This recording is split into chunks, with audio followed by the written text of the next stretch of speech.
अस्सलामुअलैकुम जी। उम्मीद करता हूँ खैरियत से होंगे जी। आज सुबह बहुत सर्दी है। टाइम हो गया तकरीबन 10 का और आज है मंडे का दिन है।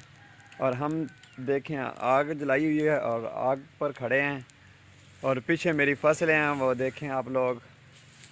और ये मोटर है, ये इस वक्त बंद पड़ी है क्योंकि हम फसलों को पानी नहीं लगा रहे। आलू का हम लोगों ने पानी बंद कर दिया है इसलिए।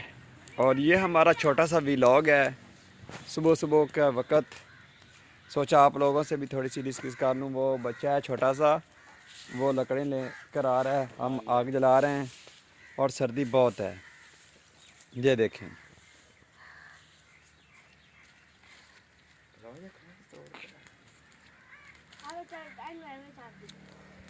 मुझे तो वैसे भी सर्दी बहुत लग रही है आज, पता नहीं क्यों। और देखो मैंने जैकेट भी पहनी हुई है, टोपी भी ली हुई है और नीचे शूज़ भी पहने हुए हैं, फिर भी सर्दी काफ़ी लग रही है। ये देखें,